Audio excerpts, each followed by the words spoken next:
This week, we have a really interesting new moon in Gemini on June 6th, and I can't wait to tell you more about it and then give you some advice as to what you might want to do with this energy that we are taking in this week. It is really cool and very centered around Mercury and, surprise, a little bit around Venus too. So I want to take you through and show you the screen. All right, and now you can see here the exact moment of this new moon, just a couple hours after sunrise in Gemini, at least in my location. You'll want to adjust for your location, and if you're using a chart to find the time, you can just make sure that the sun and the moon are at the exact degree and minute, or you can look up when is the new moon in my location, because a lot of internet sites will actually have that available for you.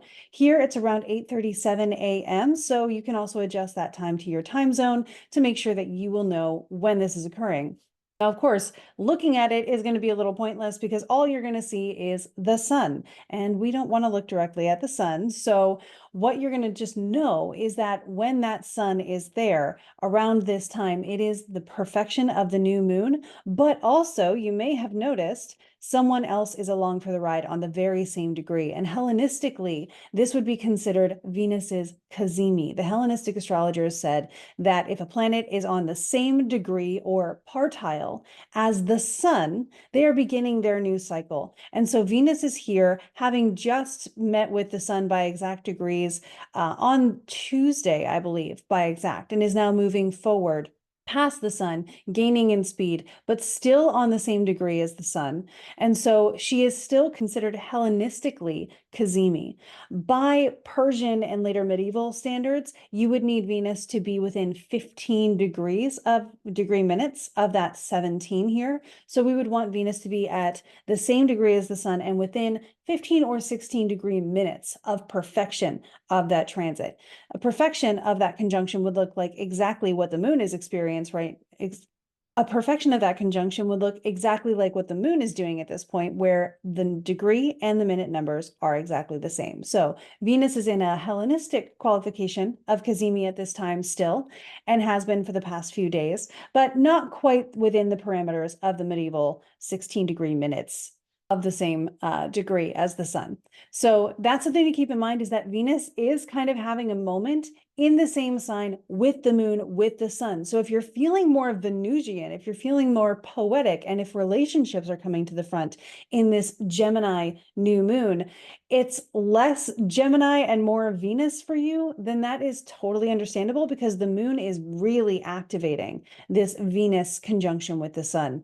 And of course, the ruler of this lunation is also now in Gemini. So we have the moon in Gemini expressing Gemini things, translating the light of the sun and of Venus at the same time, and saying to Mercury, how do you want me to do this? What resources are you offering me? Or what kind of reception am I having here? And Mercury is right there with the moon saying, hey, I've got all the stuff I need to support you, and I think you're doing a good job. Keep it up. We even have Jupiter right nearby. Now, Jupiter is the one here that is probably struggling the most, simply because Jupiter does not have very good essential dignity in Gemini. In fact, because Gemini is opposite the sign of Sagittarius, which is Jupiter's domicile, Jupiter is in detriment here in Gemini.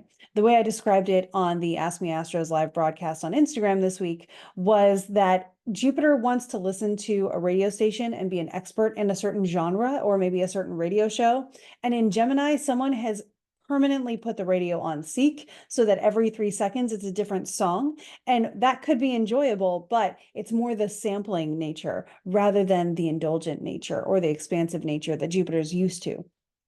So while Jupiter is still Jupiter, still the greater benefic, and still does bring good things, the ability to act as true Jupiter is not as much there for Jupiter this year through next June. So this is everything that's really going on. We also have, of course, the applying sextile between, we also have, of course, the applying square between these three and Saturn. And now coming into play over the next year, we're going to be experiencing the Jupiter-Saturn square, which will take a little while to perfect, but is something that we might notice in culture, in society, and in the world around us. Just figuring out how far we've come in the last 4 years. What are we doing? What are our decisions? Where are we going from here? Can we make a change and do something about where we are now? That kind of energy coming in. So this is the astrology of everything that is coming up this week with that new moon.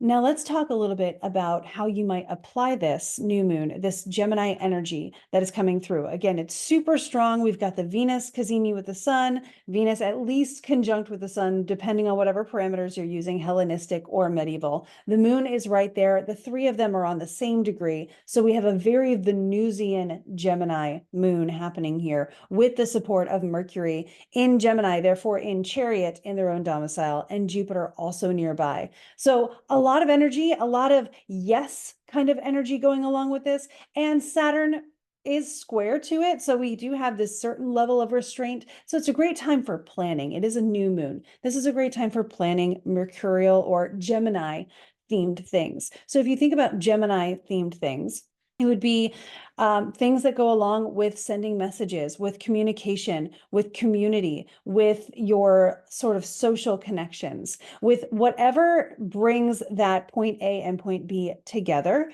Commerce can show up here.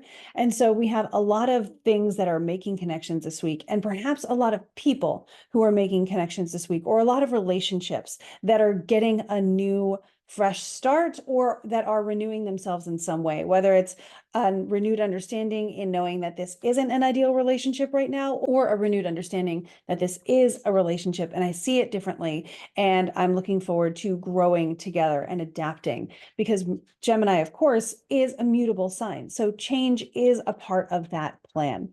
And in honor of that, in honor of all the connections we might be making this week, the affirmation that I've chosen is I'm an excellent communicator. Don't sell yourself short. I am an excellent communicator. And things that I suggest are maybe reaching out to those valued friends that you perhaps haven't talked to in a little while and just say, hey, how's it going? How are you doing? I just wanted to connect because I want to nurture this friendship or this relationship. So those are my recommendations. That is my delineation of this week, both astrologically and magically. I hope it is a beautiful one for you. And I hope that we see each other again at the full moon and find some new incredible things to discover.